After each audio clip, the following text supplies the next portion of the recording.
14 de mayo de 2022, Wilmer L., de 11 años, desapareció en el camino de regreso del jardín escolar en la pequeña ciudad de Storfors. Una bicicleta abandonada cerca de un sendero del bosque y un teléfono olvidado en casa fueron las primeras señales extrañas en un caso lleno de contradicciones y pistas misteriosas. Durante todo un año, el caso permaneció sin resolver, hasta que la policía se topó con un hallazgo que lo cambió todo. Una jaula, juguetes y las palabras del niño, «Soy Wilmer». Era un sábado típico de una pequeña ciudad. Las calles estaban prácticamente vacías, los pocos transeúntes ocupados con sus preocupaciones cotidianas. Nadie esperaba incidentes y nada indicaba que ese día se convertiría en el punto de partida de uno de los casos más extraños en la historia de la región. Wilmer L., de 11 años, salió del jardín escolar alrededor de las 5 de la tarde. El camino a casa siempre tomaba exactamente 13 minutos. Una pequeña carretera, un par de giros, un sendero cerca de un área boscosa. Sus padres habían dejado de preocuparse hace tiempo. Él siempre regresaba a tiempo, pero no esta vez. Por la noche, la bicicleta del niño fue encontrada cerca del sendero del bosque, cuidadosamente apoyada contra un árbol.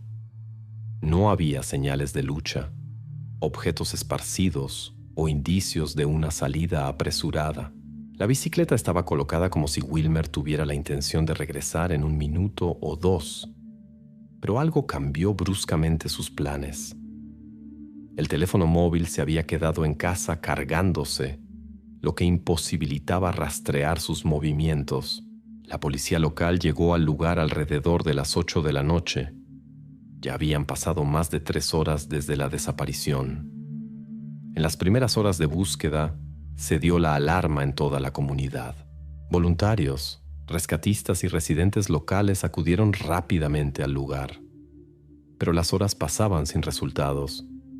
Y sin embargo, no se encontraron rastros ni pistas, excepto esta extraña bicicleta solitaria. Al día siguiente, los funcionarios comentaron secamente: «Todavía no podemos afirmar nada concreto. Seguimos buscando». Pero estas palabras sonaban a formalidad. En la práctica, nadie tenía la menor idea de a dónde podría haber desaparecido Wilmer. Los primeros días proporcionaron pequeñas pistas que, sin embargo, no podían explicar la desaparición. En primer lugar, no se encontraron rastros de conflicto cerca de la bicicleta. La tierra no estaba removida. La hierba no estaba aplastada.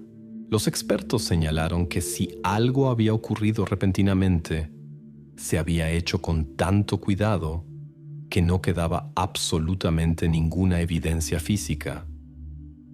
En segundo lugar, entre las pertenencias personales del niño encontraron un diario. Era un cuaderno común, lleno principalmente de notas sobre la escuela, juegos y paseos. Sin embargo, la última página llamó la atención de la policía. Allí estaba escrito literalmente: «Huir a otro lugar». Esta frase parecía aleatoria, escrita apresuradamente, pero fue precisamente la que provocó las primeras suposiciones sobre una posible partida voluntaria. En tercer lugar, entre los locales rápidamente circularon rumores de que supuestamente habían visto a Wilmer días antes de su desaparición en compañía de un hombre al que los locales simplemente llamaban el guardabosques. Era un personaje no oficial que nadie conocía personalmente, pero del que todos habían oído hablar por alguna razón. No había datos concretos sobre él. Era un típico mito urbano, pero la policía se vio obligada a investigar también esta versión. Pronto, la policía recibió las primeras direcciones para la investigación. Los compañeros de clase de Wilmer recordaron que poco antes del incidente había tenido un conflicto con un niño llamado Kevin. El conflicto era insignificante, peleas escolares estándar, pero en una desaparición cualquier detalle adquiría un peso especial. La policía interrogó a Kevin. pero él solo declaró confusamente que no había visto a Wilmer durante varios días y que no sabía nada. Otro sospechoso fue un vecino desempleado llamado Holger. Este hombre era conocido por coleccionar armas y había atraído la atención de la policía en varias ocasiones. Su casa fue registrada, fue interrogado varias veces, pero no se encontraron pruebas en su contra. Las sospechas se desvanecían, pero quedaba un regusto desagradable. Demasiadas coincidencias como para no verificarlo todo minuciosamente. La policía tomó en serio la versión de Kevin, ya que poco después de la desaparición descubrieron que el niño también se había ausentado de casa durante un día. Los padres de Kevin no podían explicar dónde había estado durante ese tiempo, y la policía decidió que no podía ser una coincidencia. Pero una verificación minuciosa de las cámaras de vigilancia en la estación local, tiendas y carreteras mostró que Kevin simplemente se había escapado de sus padres durante un día, vagando por la ciudad y claramente no participando en nada criminal. Resultó ser la primera pista falsa, que sin embargo desvió temporalmente la atención de la policía de otras posibles direcciones de investigación. Durante casi un año, el caso permaneció estancado. La investigación pasó gradualmente a un modo pasivo. La policía consideraba que todas las pistas posibles ya habían sido verificadas. Pero el 9 de abril de 2023 ocurrió un giro inesperado. Unos guardabosques que inspeccionaban los bosques locales después del invierno tropezaron accidentalmente con una jaula metálica oxidada que estaba en medio del bosque. Dentro se encontraron juguetes, rastros de presencia humana e inscripciones poco claras.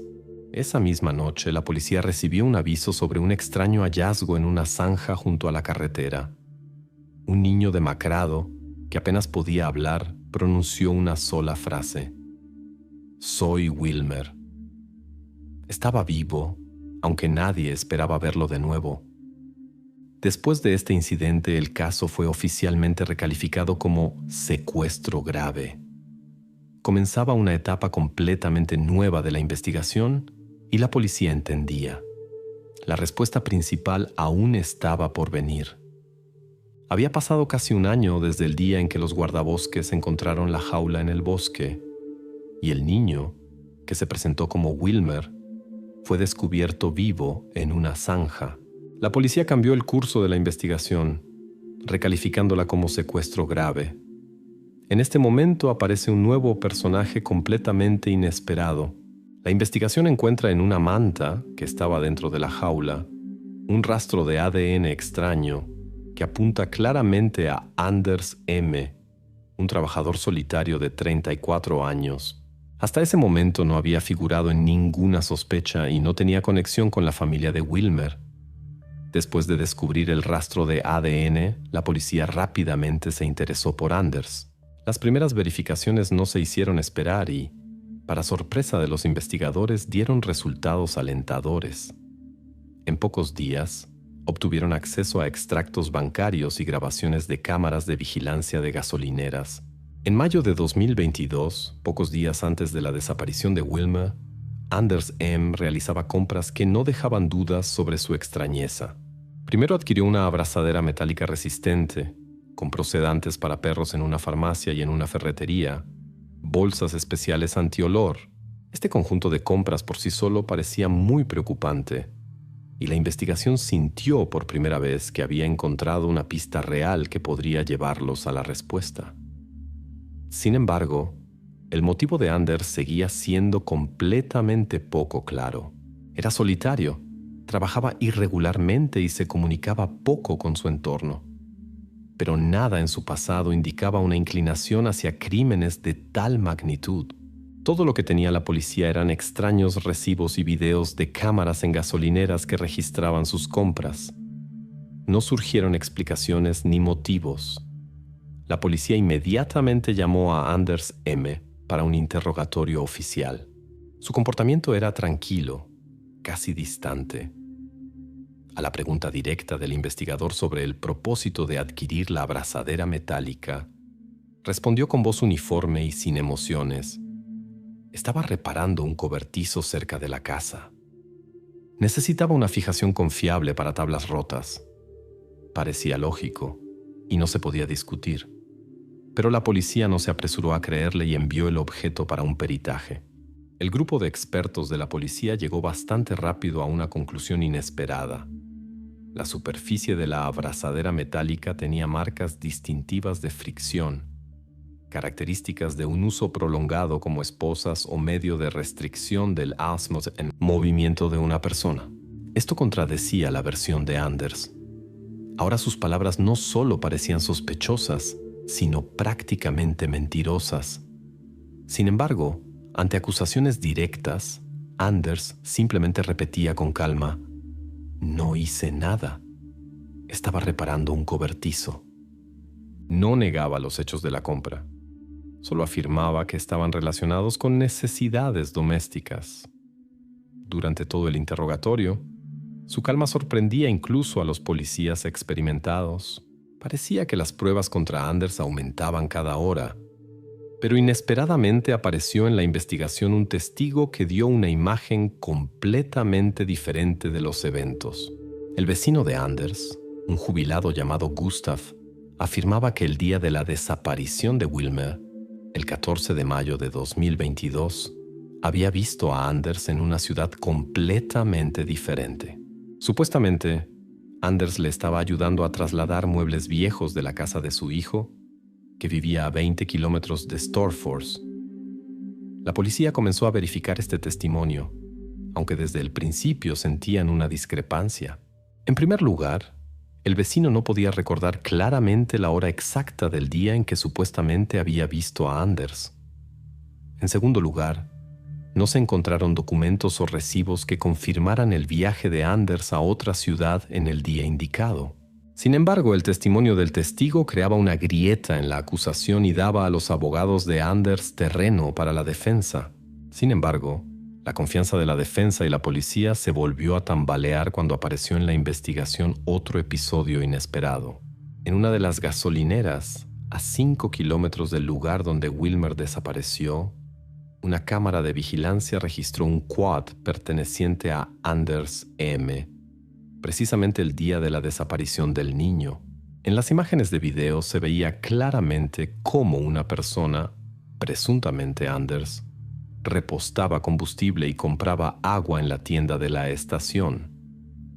Esto ponía en seria duda el testimonio del vecino, aunque aún no lo refutaba definitivamente. Así, en un momento, la coartada férrea con la que podría haberse cubierto la defensa pendía de un hilo. La situación se volvía cada vez más enredada. La investigación estaba nuevamente en un punto donde era necesario verificar urgentemente detalles adicionales. La policía pasó rápidamente a la siguiente etapa de la investigación. Se solicitó el historial de llamadas del teléfono móvil de Anders para establecer con precisión su ubicación el día de la desaparición de Wilmer. Al mismo tiempo, se preparaba un registro autorizado del garaje y la casa del sospechoso. Los investigadores estaban seguros de que allí podrían encontrarse pruebas directas de su implicación. Mientras tanto, Anders mismo seguía manteniendo la calma, como si no comprendiera completamente la gravedad de la situación en la que se encontraba. Quizás era precisamente esta sangre fría lo que hacía que los investigadores lo sospecharan aún más, sintiendo que detrás de la impasibilidad externa se escondía mucho más de lo que revelaba en los interrogatorios. Con cada hora, la investigación se profundizaba, pero las respuestas clave a las preguntas principales seguían estando por delante. Mientras la policía estudiaba atentamente los movimientos de Anders M. y esperaba los resultados del historial telefónico, otro detalle importante llamó la atención de los investigadores. En el diario de Wilmer había anotaciones a las que antes no se les había prestado especial atención. El niño escribía repetidamente sobre extrañas voces en el bosque y mencionaba el deseo de huir de casa. Esta información hizo que la investigación considerara una versión completamente diferente del incidente, una partida voluntaria. La nueva información hizo que la policía volviera a acercarse a la familia de Wilmer. Esta vez, los detectives interrogaron más minuciosamente a los padres, especialmente a la madre, quien hasta ese momento había cooperado activamente con la investigación y parecía no ocultar nada. Sin embargo, ahora admitió a regañadientes que no había informado a la policía sobre las visitas regulares de un psicólogo familiar, con quien Wilmer había estado en contacto durante los últimos 6 meses antes de su desaparición. El motivo de las visitas era sensible. En la escuela de Wilmer se discutía sobre acoso por parte de adolescentes mayores. La familia, temiendo la condena y la atención excesiva, prefirió callar sobre las consultas con el psicólogo. Esta revelación de la madre hizo que la policía dudara instantáneamente de la veracidad y la integridad de sus testimonios anteriores. La investigación inmediatamente llamó al psicólogo que trabajaba con Wilmer. Confirmó que las reuniones eran regulares y que el niño realmente experimentaba ansiedad relacionada con el comportamiento de los adolescentes mayores en la escuela. Según el especialista, Wilmer temía a algunos estudiantes mayores y a menudo mencionaba en las conversaciones un lugar en el bosque, una cabaña donde esconderse. El psicólogo afirmaba que el niño expresaba repetidamente el deseo de dejar su casa y esconderse precisamente en esta cabaña. Las palabras del psicólogo causaron resonancia, ya que contradecían directamente la versión del secuestro forzado y daban a entender que Wilmer podría haberse ido realmente por voluntad propia, quizás bajo la influencia de la ansiedad o el miedo al acoso escolar. La información del psicólogo trasladó instantáneamente la atención de la policía a otra persona, el primo mayor de Wilmer, un adolescente de 16 años llamado Víctor. Anteriormente, durante la investigación, su nombre había surgido indirectamente, pero no se consideraba una pista seria. Sin embargo, ahora, teniendo en cuenta el testimonio del psicólogo, Víctor repentinamente se encontró bajo sospecha. La policía descubrió que Víctor a menudo se jactaba ante sus amigos de conocer escondites especiales en el bosque. Decía que algún día podría esconderse allí de sus padres o incluso de la policía. Eran conversaciones adolescentes típicas, pero en las nuevas circunstancias sonaban preocupantes. Sin embargo, durante el interrogatorio, Víctor declaró con confianza que no sabía nada sobre el paradero de Wilmer y que solo había discutido superficialmente los escondites con conocidos. La verificación de sus declaraciones y su entorno no proporcionó pistas adicionales, y la policía pronto comprendió que nuevamente se enfrentaba a una dirección falsa. Mientras tanto, los agentes realizaron un registro autorizado del garaje de Anders M. Los resultados fueron asombrosos.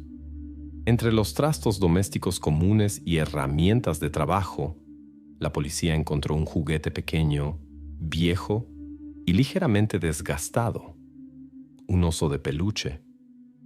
Era gemelo del mismo juguete que se había encontrado anteriormente en la jaula del bosque donde, presuntamente, Wilmer había estado cautivo.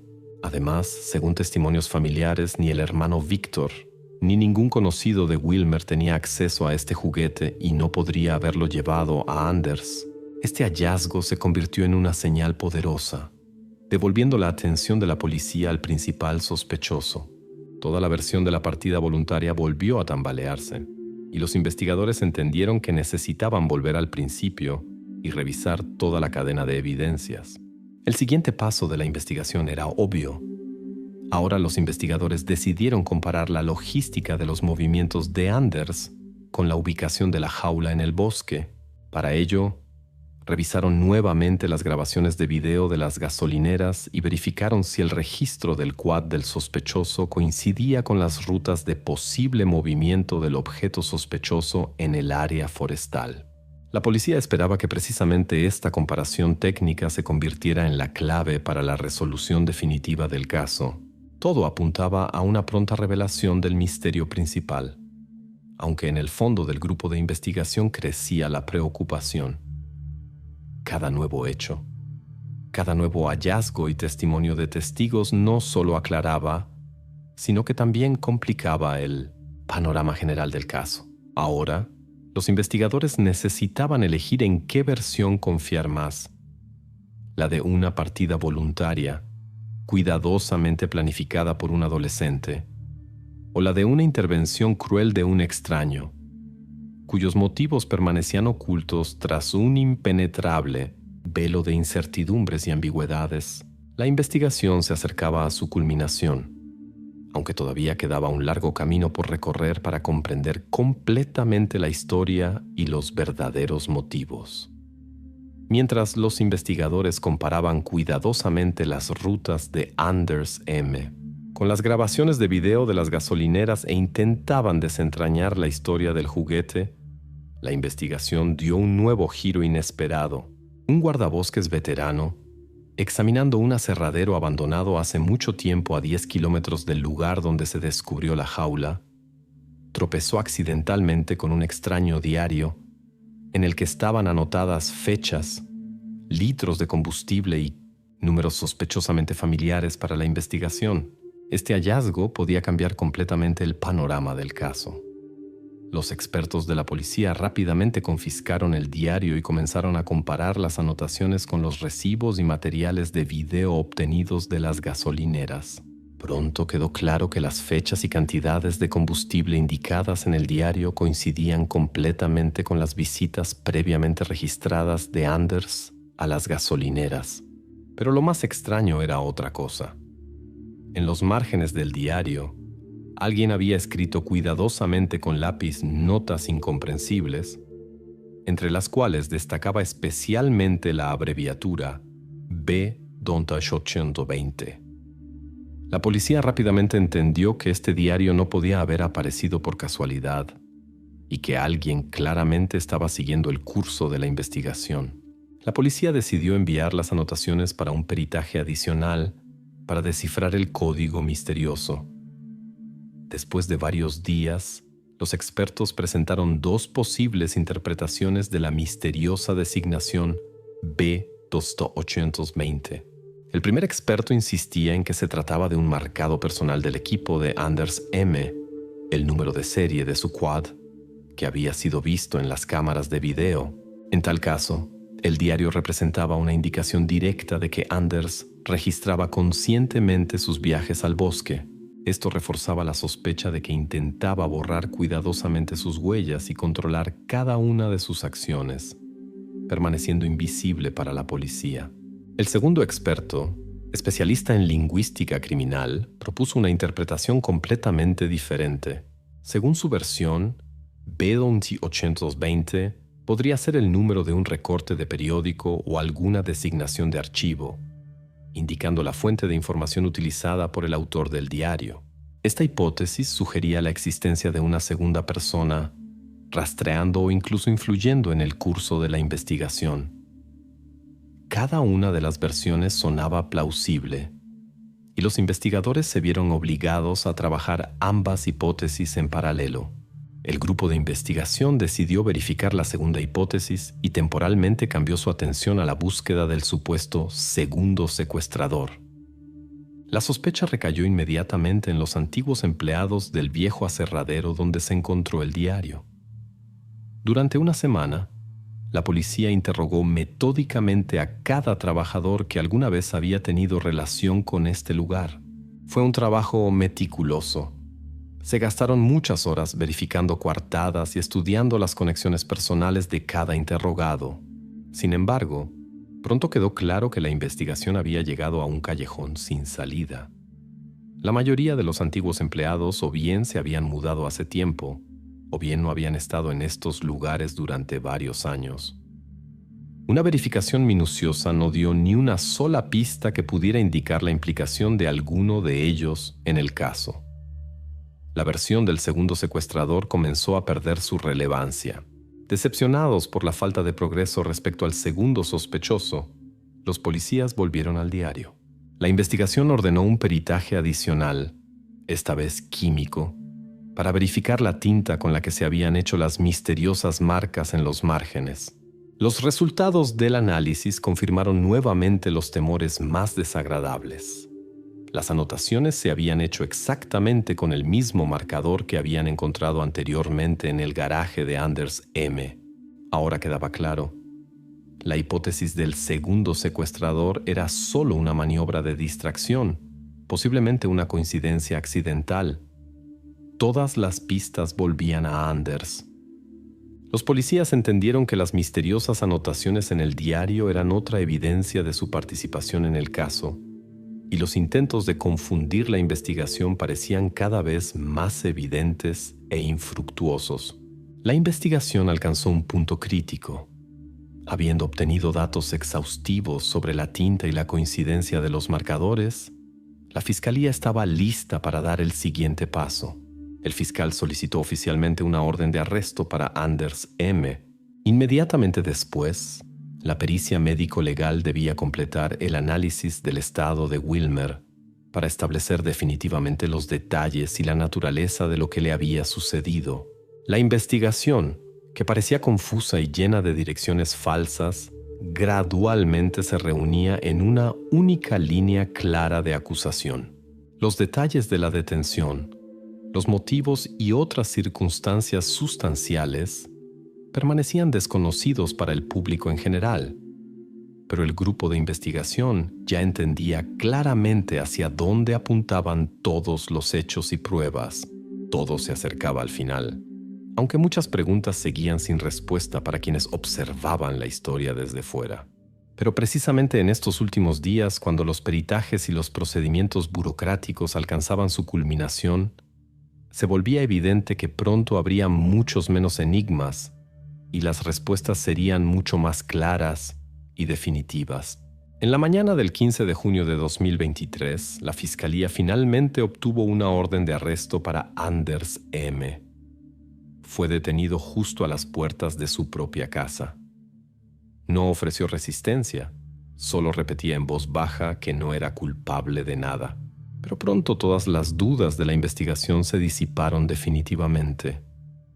En un interrogatorio oficial, Wilmer formuló claramente por primera vez lo que exactamente le había sucedido durante su desaparición. El niño citó breve y secamente las palabras de Anders. Él decía que haría de mí un amigo que nunca se iría. Estas palabras simples, desprovistas de emociones, se convirtieron en el último eslabón necesario para la investigación. Después del arresto de Anders, los investigadores lograron recomponer el cuadro final del crimen, uniendo hechos anteriormente dispersos. El primer y principal detalle: la jaula en la que Wilmer estaba confinado no era una construcción estacionaria. La investigación estableció que Anders la trasladaba cada 2-3 semanas, evitando cuidadosamente encuentros con personas. La jaula se instalaba en diferentes lugares de la profundidad del bosque, lo que complicaba sustancialmente la búsqueda. Junto a la jaula siempre funcionaba un pequeño generador y un ventilador. Enmascaraban cualquier ruido, haciendo prácticamente imposible un descubrimiento accidental.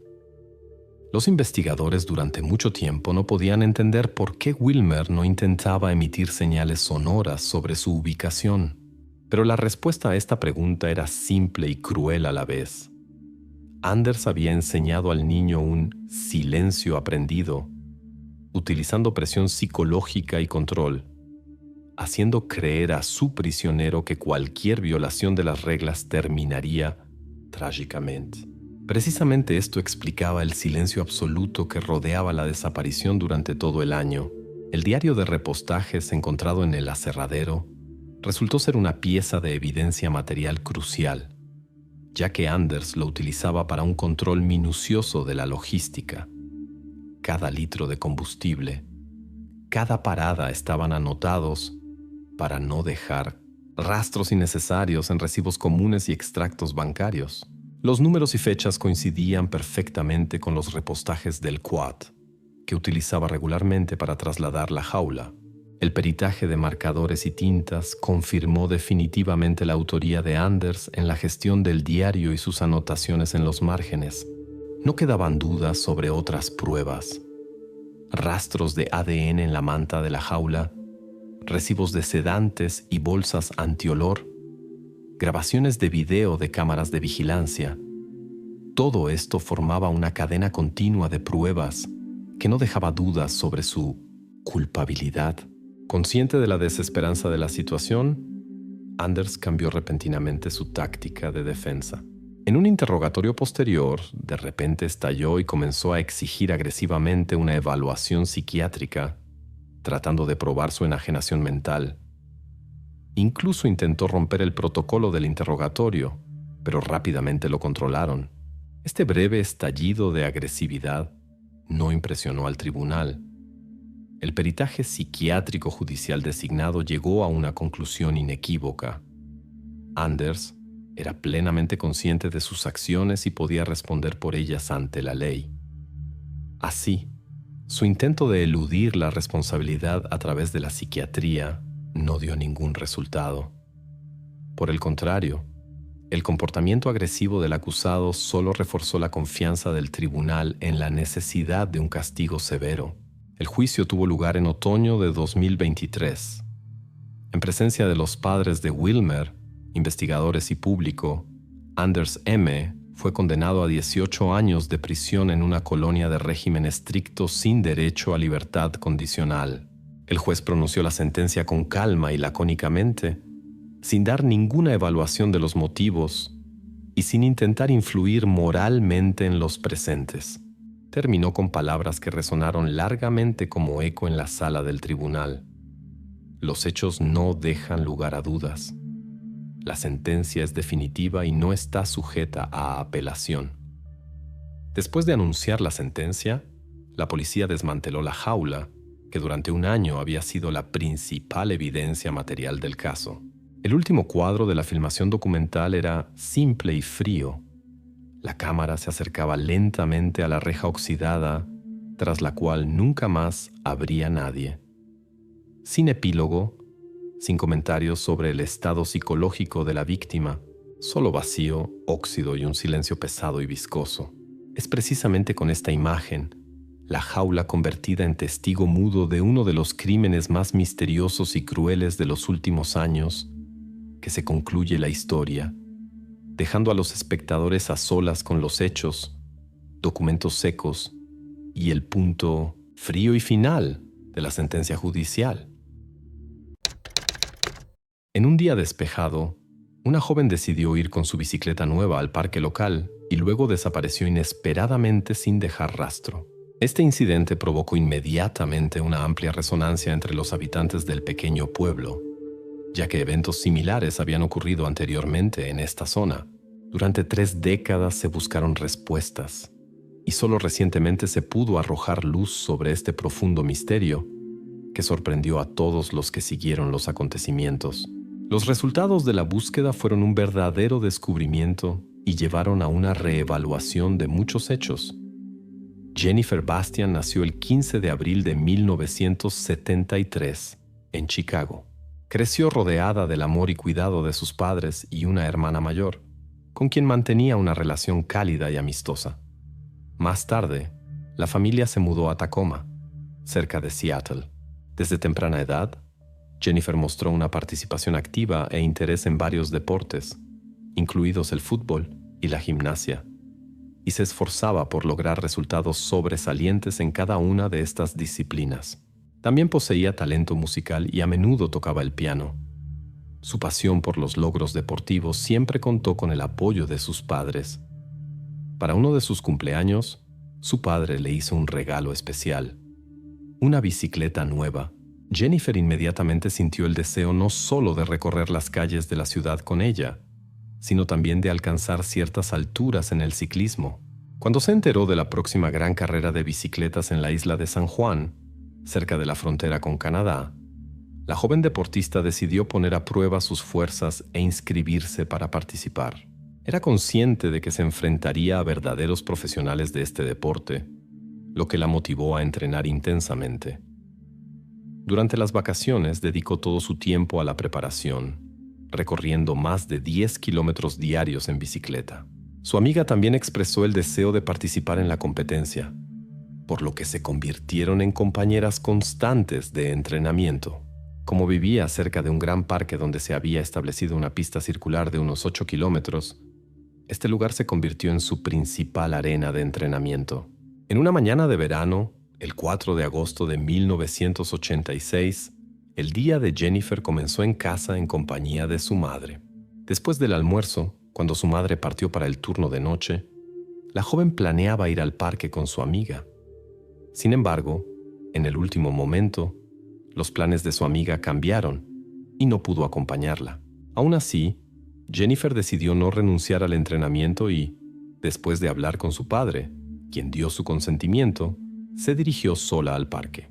Antes de irse, dejó una nota a su madre y alrededor de las 2:30 de la tarde se fue de casa con la intención de regresar antes del anochecer.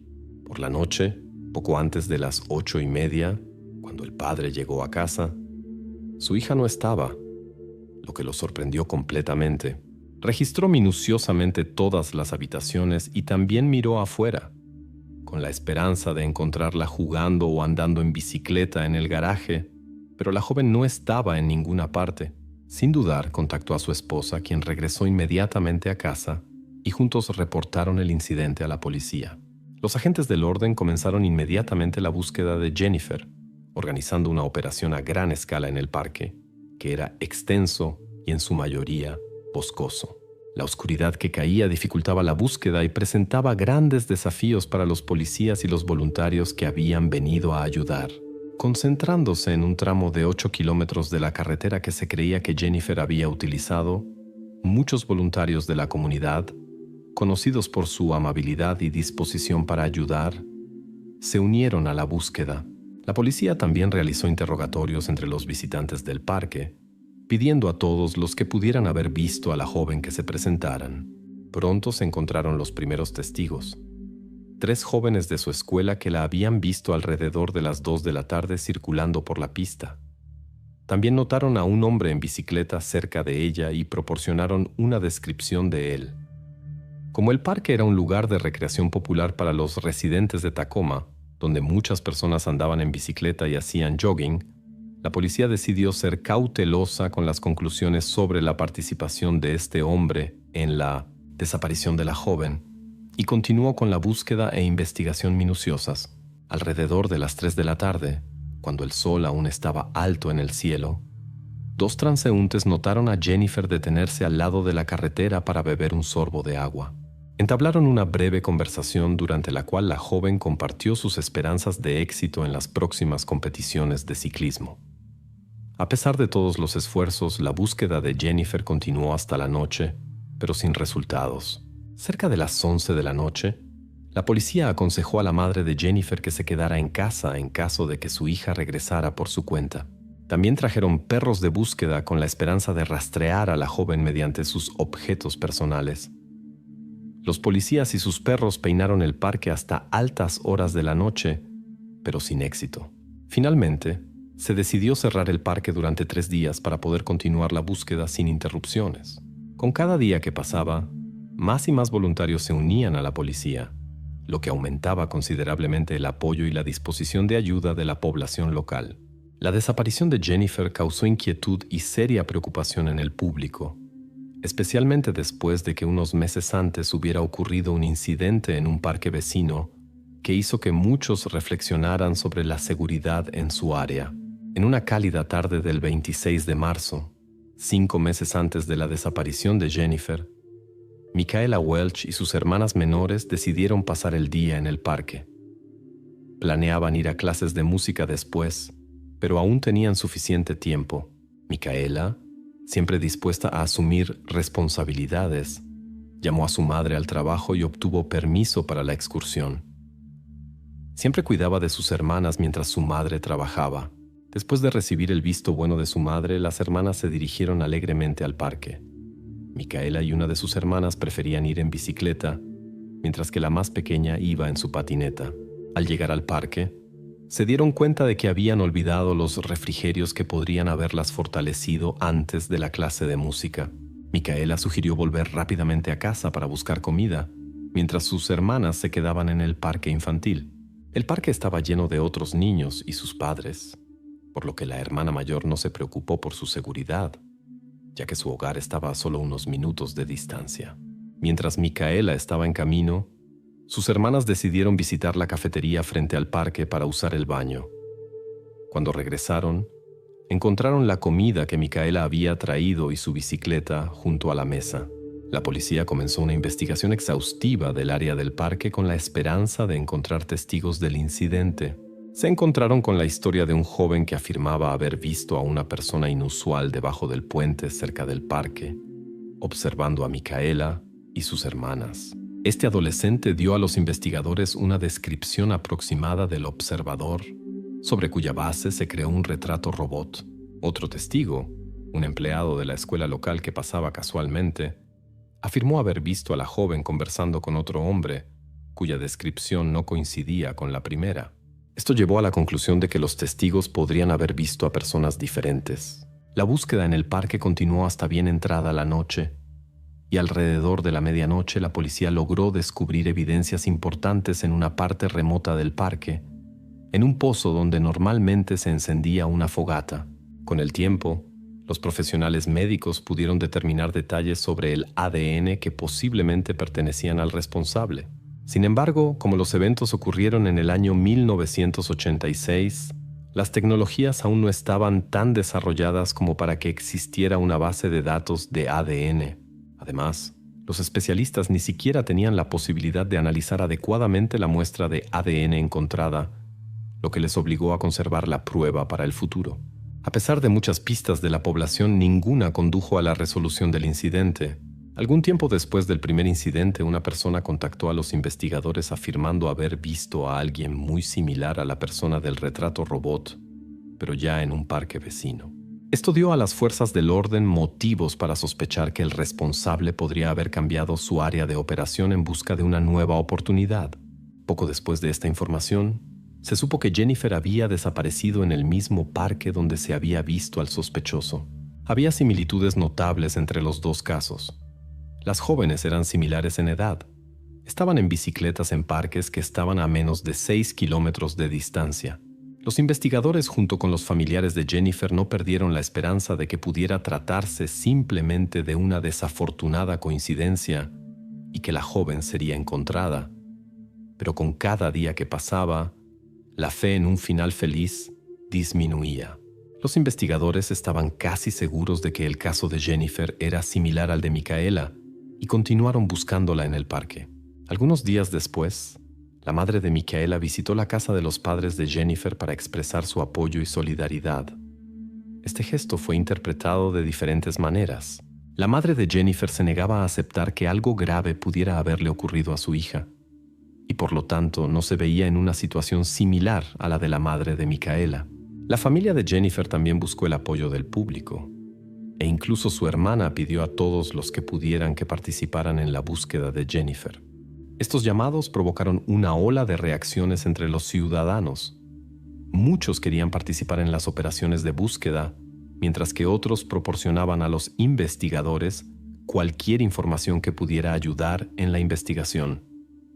Ante la inquietante situación en la ciudad, la preocupación de los ciudadanos por el bienestar de sus seres queridos creció notablemente. Anteriormente, muchas personas no dudaban en dejar a sus familiares salir solos a la calle, ya que la tasa de criminalidad era relativamente baja. Sin embargo, los adultos comenzaron a restringir a los jóvenes, no permitiéndoles salir de casa sin supervisión ni siquiera por periodos cortos. Cada uno de sus movimientos era constantemente monitoreado para evitar cualquier posibilidad de estar solos en la calle. A pesar de los diligentes esfuerzos de policías y voluntarios, la búsqueda de la joven desaparecida no produjo resultados en las semanas siguientes. 24 días después de su desaparición, la madre de Jennifer decidió pintar las paredes de su casa para distraerse de la preocupación. Justo en ese momento, un investigador llegó con noticias que debían causar inquietud. En el parque, no lejos del habitual patio de juegos de Jennifer, se encontraron objetos relacionados con el incidente. Fueron descubiertos por un transeúnte que estaba trotando por la mañana, detectó algo inusual e informó inmediatamente a la policía. Los objetos estaban escondidos bajo una capa de ramas y hojas entre los árboles. Los expertos sospechaban que el lugar había sido preparado de antemano por el responsable, ya que esto habría tomado mucho tiempo.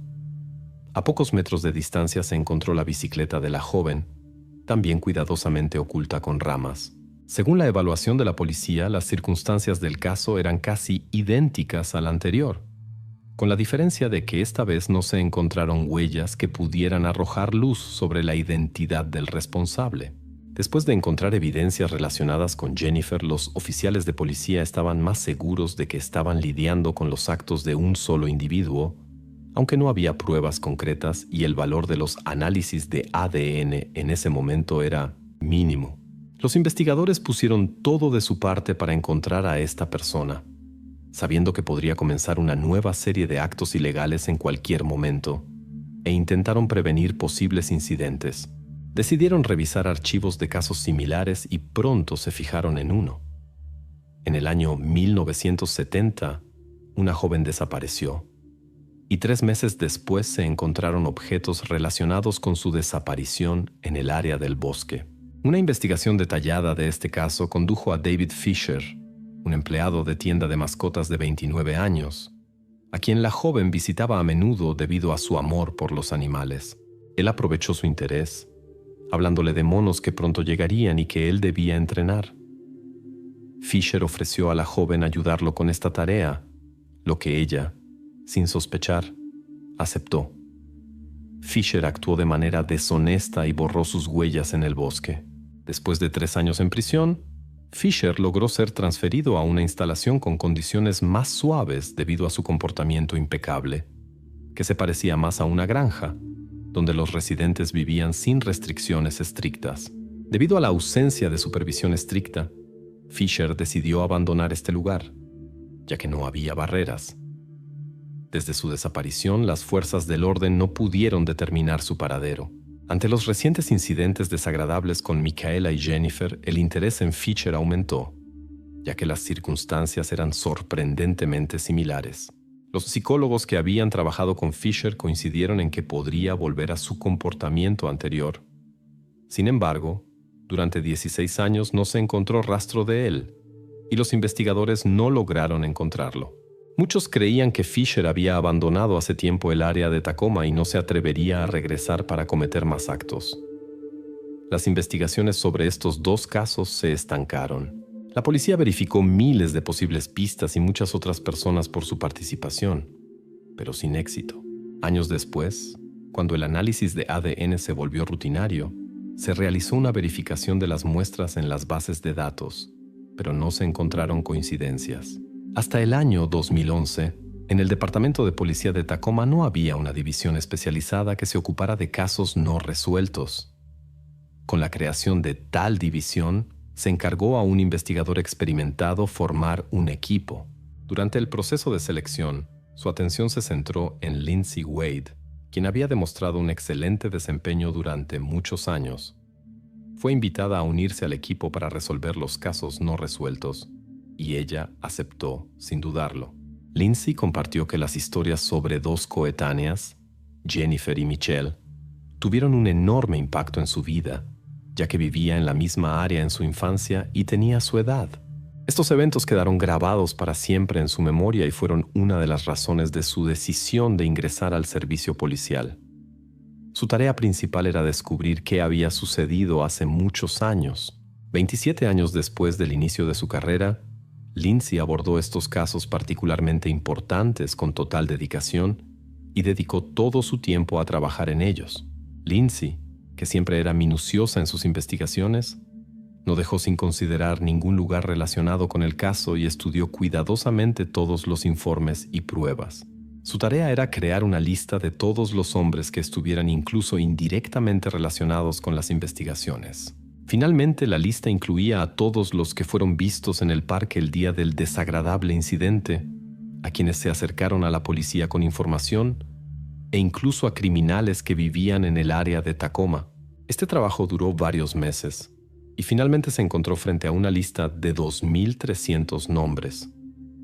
Sin embargo, encontrar al culpable entre tanta gente no era fácil. Por lo tanto, Lindsay decidió aplicar métodos más nuevos y envió las pruebas nuevamente al laboratorio para su análisis. En el año 88, los expertos solo pudieron examinar una parte de las pruebas, ya que las huellas microscópicas, por ejemplo en la ropa, estaban más allá de sus capacidades y el análisis de ADN aún no se practicaba. Pero esta vez, El examen de la ropa de Jennifer reveló nuevas huellas de ADN. Cuando los especialistas aislaron el patrón de ADN, todos esperaban un descubrimiento inesperado. No coincidía con los datos previamente conocidos del caso de Micaela.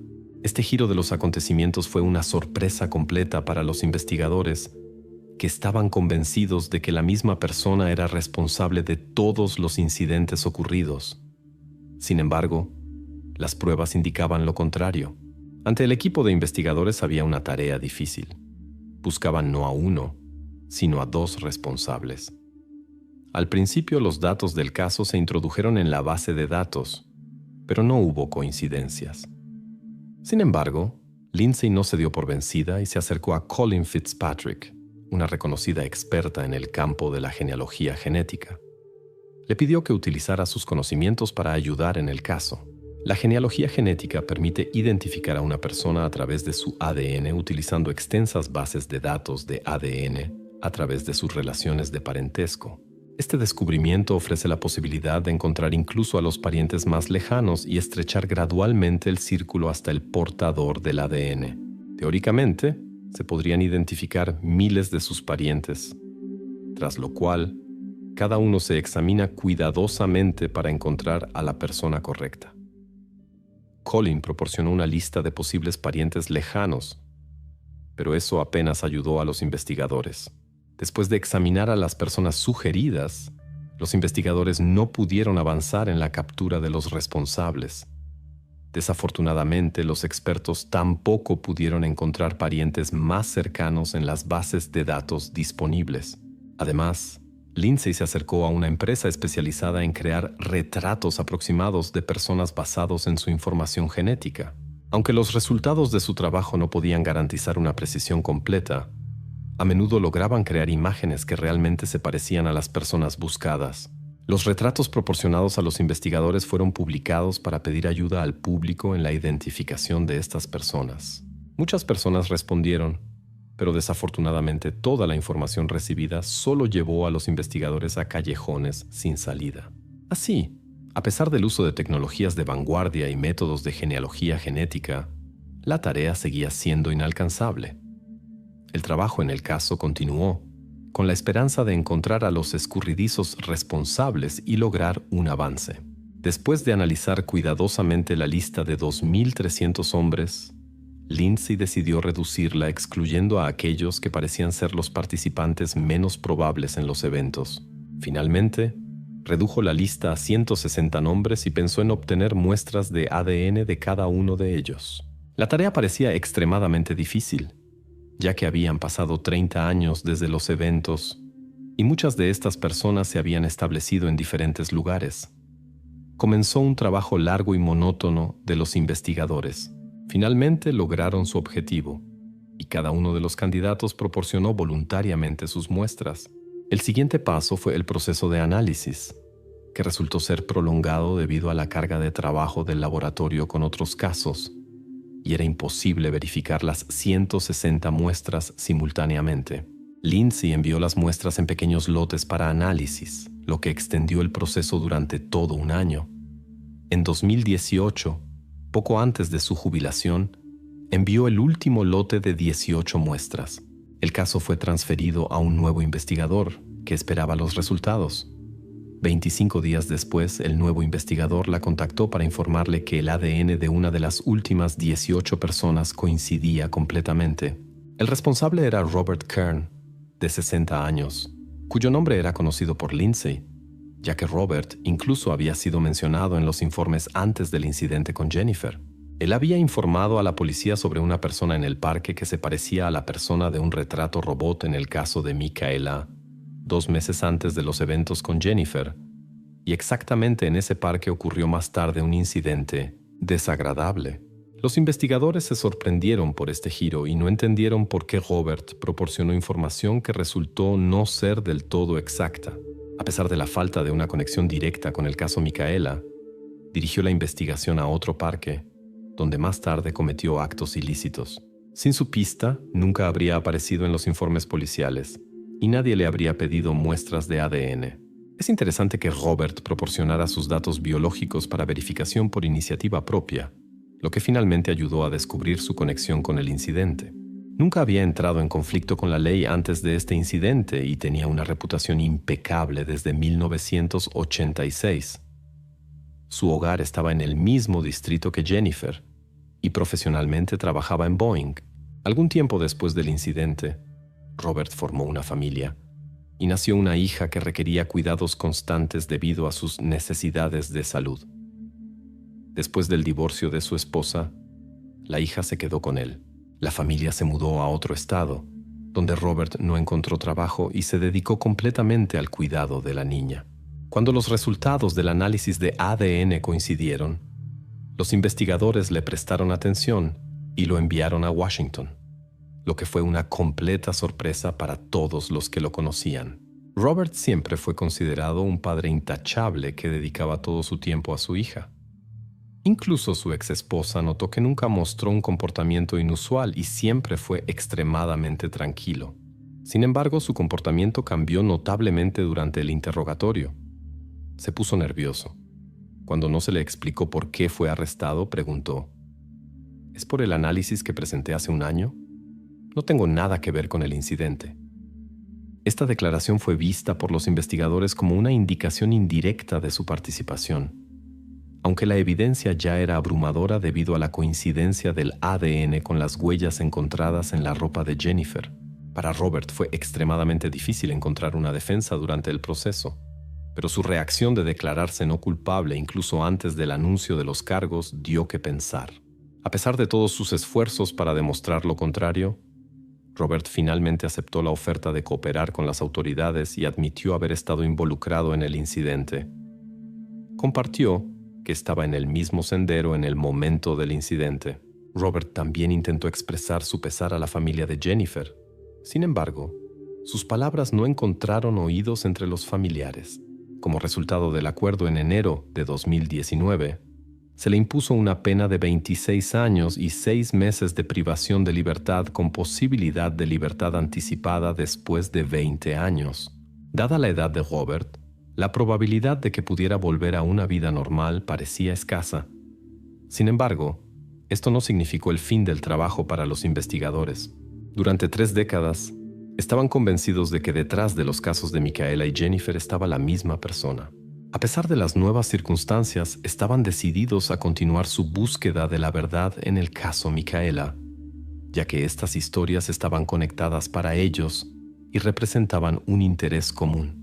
En 2018, los investigadores contactaron nuevamente a una empresa especializada en análisis de ADN, esta vez con la solicitud de utilizar la genealogía genética para encontrar al propietario de una muestra de ADN. La tecnología había evolucionado significativamente a lo largo de los años, y después de meses de búsqueda intensiva de familiares, los expertos pudieron reducir la búsqueda a una familia con 2 hermanos. En el momento del incidente, ambos hermanos vivían en la misma casa. La tarea de los investigadores era obtener muestras de ADN de ambos hombres. Para ello, vigilaron a cada uno de ellos. El primero tenía 66 años, Gary Hartman. La vigilancia reveló que visitaba un hospital donde trabajaba como enfermero y luego iba a almorzar a un café con colegas. Durante la comida, usó una servilleta que los investigadores aseguraron inmediatamente después de su partida. Esta muestra fue enviada inmediatamente al laboratorio y poco después, los investigadores descubrieron que el ADN de Hartman coincidía con la muestra encontrada 32 años antes. 40 días después del arresto de Robert, Gary también fue detenido, 32 años después de los actos en cuestión. Su arresto provocó una ola de sorpresa entre amigos y familiares, ya que Gary nunca antes había tenido problemas con la ley. Llevaba una vida tranquila con su tercera esposa y era conocido como una persona respetada. A pesar de las acusaciones, Gary se negó a admitir su participación y su caso fue remitido al tribunal. El juicio comenzó en 2022 y gracias a la evidencia basada en el análisis de ADN, rápidamente se emitió un veredicto sobre su culpabilidad. En el momento de la sentencia, Gary no pudo contener sus emociones. Gritó y comenzó a disculparse con la familia de Michael. Sin embargo, eso no cambió su destino. Fue condenado a 26 años y 6 meses de prisión. similar a Robert. En ese momento, Gary tenía 70 años y durante el proceso necesitaba la ayuda de andadores. El abogado de Gary enfatizó que su cliente no era consciente de la magnitud de sus acciones y durante mucho tiempo no pudo comprender sus actos. Sin embargo, esto no fue considerado por el tribunal como motivo para mitigar la sentencia. Así concluyó la investigación de 2 casos sensacionales que estuvieron en el centro de la atención pública durante décadas. Particularmente inquietante fue el hecho de que al mismo tiempo, en la misma área, existían 2 personas con comportamientos similares, lo que asombró a todos los que seguían los eventos. Finalmente, ambos fueron llevados a rendir cuentas, lo que restauró la fe en la justicia. En el año 2007 ocurrió en uno de los centros turísticos portugueses un incidente que más tarde fue denominado como el enigma criminal del siglo. Una menor inglesa de 3 años desapareció sin dejar rastro de su habitación de hotel, lo que marcó el inicio de la operación de búsqueda más costosa en la historia de Gran Bretaña. En torno a este caso surgieron muchas teorías y sospechas. Condujo a debates y escándalos internacionales, durante los cuales los padres de la menor desaparecida incluso fueron recibidos por el Papa Benedicto en el Vaticano. En este texto hemos recopilado toda la información disponible para investigar la pregunta principal: ¿qué pasó realmente con Madeleine McCann? En el año 2007, Kate y Jerry McCann eligieron para sus vacaciones de una semana un remoto centro turístico portugués que era popular entre los británicos porque allí era fácil comunicarse en inglés tanto con los lugareños como con otros turistas. Este lugar era conocido como la Pequeña Bretaña, lo que ayudó a la familia con 3 menores pequeños a sentirse casi como en casa. El centro turístico ofrecía acceso a 3 clubes infantiles y servicios de niñera, lo que era práctico ya que las salas para niños no estaban abiertas las 24 horas. Junto con los McCann, otras 4 familias compuestas por 9 adultos, todos ellos trabajando en el campo médico, y 8 menores, incluidos gemelos de 2 años y su hermana de 3 años, Madeleine, pasaban allí sus vacaciones. Los días de la familia McCann siempre seguían la misma rutina: desayunos y almuerzos compartidos en sus apartamentos. Después, los niños jugaban en el club infantil, mientras los adultos pasaban las tardes en el restaurante y ocasionalmente regresaban a los apartamentos para ver a los niños. Sin embargo, una familia utilizaba un monitor de bebé para observar a sus hijos a distancia. A solo 50 metros de su apartamento estaba el restaurante donde habían reservado una mesa para toda la duración de sus vacaciones, desde el cual se podía ver las ventanas de su alojamiento. Su dormitorio, que daba hacia el lado del estacionamiento y el jardín, y que solo tenía una ventana con persianas cerradas en ese lado, se encontraba junto a la puerta trasera. Al otro extremo de la habitación estaba la cama de Madeleine. Los gemelos dormían en una pequeña cuna, mientras que Madeleine dormía en una cama separada con un suave gato de peluche rosa, vestida con un pijama blanco y rosa de mangas cortas. El 3 de mayo, aproximadamente media hora antes de las 9 de la noche, Kate y Gerald fueron al restaurante, dejando las puertas corredizas hacia el patio entreabiertas, pero no cerradas con llave. Durante la cena, ellos y sus amigos que cenaban con ellos revisaban periódicamente a los niños para asegurarse de que estaban bien. A las 21:05, Jerry entró en el dormitorio de los niños y comprobó que todo estaba tranquilo y que Madeleine dormía pacíficamente en su camita. Sin embargo, notó que la puerta del dormitorio que recordaba haber dejado entreabierta ahora estaba completamente abierta. Sin darle mucha importancia, ajustó la puerta y regresó al restaurante. Alrededor de las 9:30, Kate planeaba revisar a los niños, pero su amigo Matthew Oldfield se ofreció a hacerlo mientras revisaba a sus propios hijos en el apartamento vecino. Kate aceptó. Oldfield constató que en el apartamento había silencio y regresó. Sin embargo, más tarde admitió que no había comprobado personalmente si Madeleine realmente estaba en su cama. A las 10 de la noche, Kate fue a ver cómo estaban sus hijos y entró en la casa por las puertas de cristal hacia la terraza. Notó que la puerta del dormitorio estaba más abierta de lo habitual. Cuando Kate intentó cerrarla, la puerta se cerró ligeramente debido a la corriente de aire de una ventana abierta. En la habitación, los gemelos dormían tranquilamente y en la cama de Madeleine estaba su peluche favorito, pero Madeleine misma había desaparecido. Incapaz de encontrar a su hija en el apartamento, Kate corrió en pánico al restaurante diciendo que su hija había sido llevada. Los amigos de los McCann, que fueron testigos de este momento, recuerdan que los padres estaban completamente conmocionados. La madre de Madeleine inmediatamente comenzó a llorar fuertemente y estaba como paralizada, mientras que su padre aparentemente no notaba a nadie a su alrededor. Buscaba en los alrededores y miraba debajo de los coches estacionados buscando a la menor. La búsqueda continuó hasta las 5 de la mañana y solo después de consejos insistentes aceptaron descansar. En este punto, la policía ya había registrado su apartamento. La policía portuguesa cometió algunos errores graves al principio. Informaron a control fronterizo sobre la desaparición solo 24 horas después del inicio de la investigación, lo que redujo considerablemente las posibilidades de localizar a los presuntos responsables. Además, no se tomaron huellas dactilares de inmediato y el apartamento no fue acordonado, lo que llevó a la pérdida de evidencias importantes.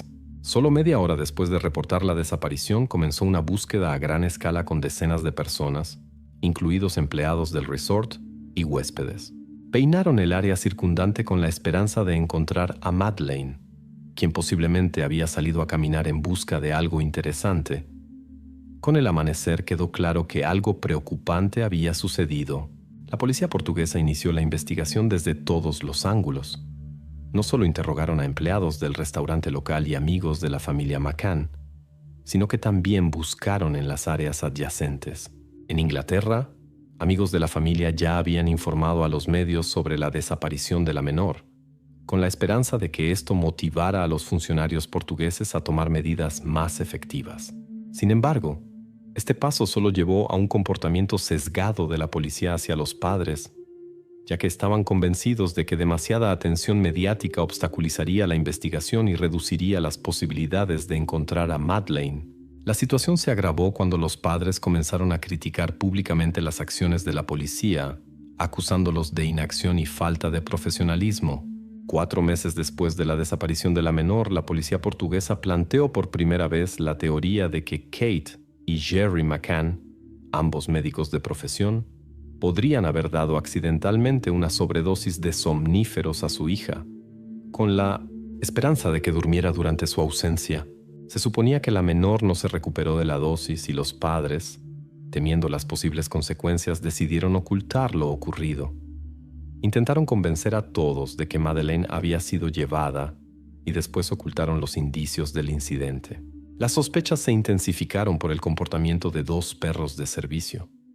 Uno estaba entrenado para detectar sangre, el otro para descubrir el olor de ciertos eventos biológicos. Los animales reaccionaron exclusivamente en el apartamento de los McCann y en el automóvil que alquilaron 24 días después de la desaparición de Madeleine. Los análisis de cabello y muestras de tejido encontrados en el automóvil y en el apartamento también indicaron la posible presencia de rastros que interesaban a los investigadores. Durante investigaciones posteriores, resultó que la evidencia, basada en análisis de ADN y el trabajo de perros rastreadores, no era lo suficientemente confiable para acusar a los padres en relación con la desaparición de su hija. Esto se debe a que en aproximadamente el 70% de los casos, los perros pueden identificar incorrectamente el olor y el análisis de ADN proporcionó resultados inexactos. Más tarde, hubo testimonios de personas que vieron a un hombre llevando a una menor en brazos aquella noche. La atención de los investigadores se dirigió a un británico de 33 años llamado Robert Murat, que vivía a pocos minutos a pie del lugar de los hechos en la casa de su madre. Permaneció como uno de los principales sospechosos durante un tiempo. Sin embargo, no se encontraron pruebas de su participación. La situación cambió cuando otro turista contó que también llevó a su hija en brazos de regreso a su habitación por la noche, lo que los testigos podrían haber interpretado erróneamente como un incidente. En consecuencia, Robert Murat fue absuelto e incluso logró ganar un juicio por difamación contra los medios británicos. A pesar del tiempo transcurrido, los padres de la menor desaparecida no se rindieron y continuaron buscándola. Se dirigieron a una conocida agencia de relaciones públicas en Gran Bretaña y trabajaron activamente con ella para mantener el interés público en el caso. Reuniones con personalidades de alto rango, incluido el fiscal general de Estados Unidos y el Papa, la participación en programas de televisión y la creación del Fondo Madeleine, que recibió 2 millones de libras esterlinas en el primer año, formaron parte de sus esfuerzos. Los investigadores británicos continuaron investigando todas las posibles evidencias y entrevistando a testigos junto con sus colegas portugueses. Sin embargo, seguían faltando pruebas decisivas y en el año 2008 la policía portuguesa decidió cerrar el caso.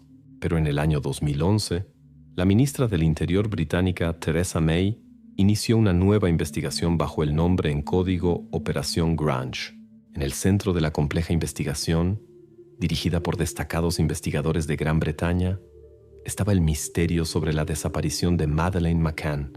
Gracias a importantes recursos financieros, el equipo liderado por Andy Redwood, un inspector experimentado, pudo volver a interrogar a numerosos testigos tanto en Portugal como en Inglaterra. Redwood mantenía la esperanza de poder encontrar a Madeleine. Durante la investigación, se verificaron personas que anteriormente habían sido condenadas por infracciones legales, así como el personal de restaurantes locales y turistas en el lugar de vacaciones. Sin embargo, ninguna de las líneas de investigación condujo al éxito. A lo largo de toda la investigación, ciudadanos serviciales de todo el mundo, incluyendo Estados Unidos, Gran Bretaña, Suiza, México y Singapur, enviaron más de 8,000 mensajes con afirmaciones sobre posibles paraderos de Madeleine. A pesar de examinar más de 100 pistas potenciales, los investigadores no pudieron confirmar ninguna, ya que la mayoría de la información era confidencial o resultó no confirmada.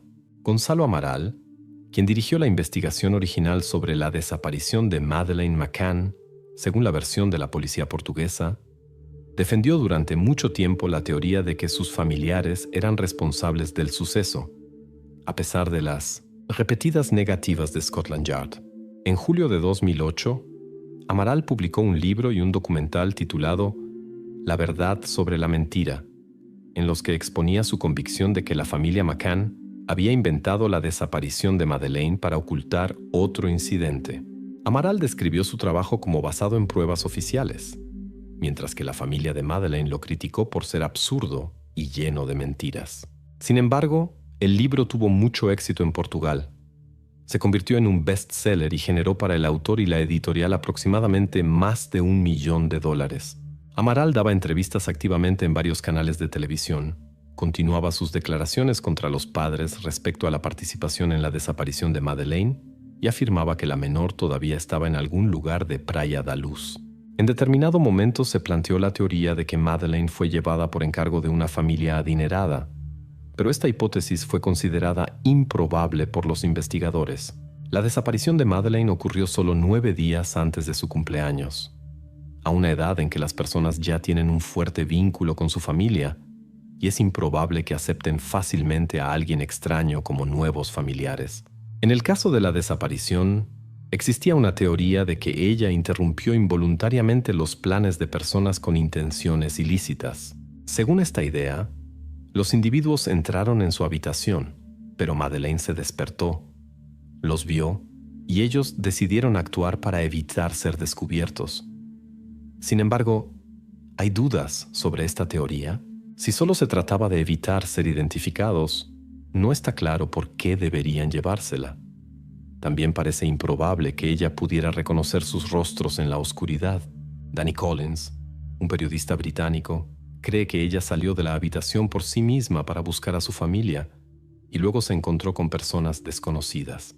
Señala las contraventanas, que estaban cerradas y solo podían abrirse desde dentro, lo que excluye una influencia externa. La ausencia de signos de irrupción tanto en las ventanas como en la puerta respalda su punto de vista.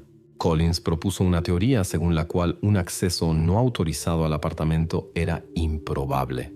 Los McCanns no estaban de acuerdo y afirmaban que ella no podría haber salido sola, ya que tendría que superar varios obstáculos: la puerta de entrada, puertas correderas y barreras de protección aseguradas, y también tendría que cerrarlas detrás de Ella, sin embargo, Un periodista contradijo esto y señaló el desconocimiento de la pareja sobre las contraventanas del apartamento, que no pueden abrirse desde el exterior.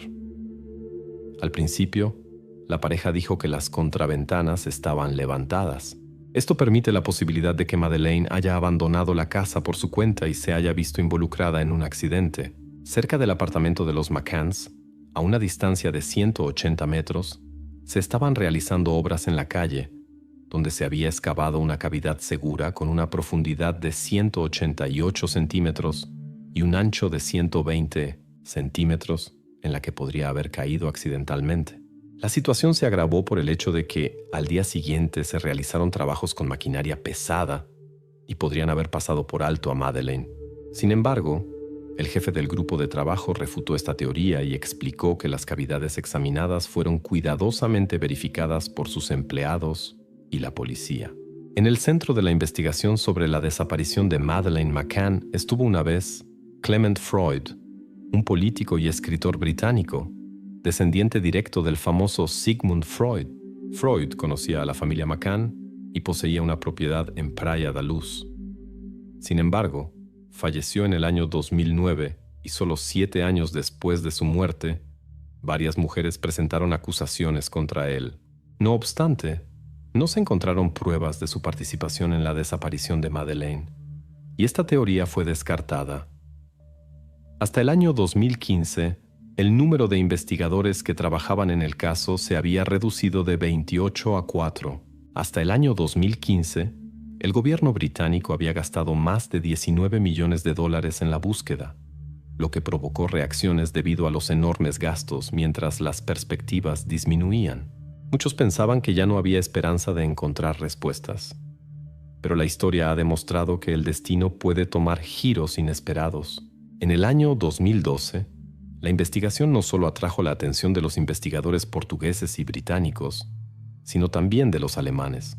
Precisamente estos últimos, después de 13 años desde la misteriosa desaparición, presentaron una acusación grave. Afirmaron haber encontrado a un probable sospechoso. Al principio, la identidad de esta persona se mantuvo en secreto para no poner en peligro las investigaciones posteriores. Sin embargo, hasta el verano de 2020, la policía alemana compartió detalles. El principal sospechoso era Christian Bruckner, un alemán que ya tenía antecedentes por otros incidentes. Al mismo tiempo, los investigadores expresaron la sombría sospecha de que probablemente Madeleine ya no podría ser encontrada. Un día antes de la desaparición de Madeleine en mayo de 2007, Bruckner le comunicó a una de sus exnovias que había planeado un trabajo en Praia da Luz para el día siguiente. Lo describió como irregular, pero necesario. 3 años después de este evento, otra conocida notó una similitud entre una foto de Bruckner y el retrato robot del presunto sospechoso. Incluso hizo bromas al respecto.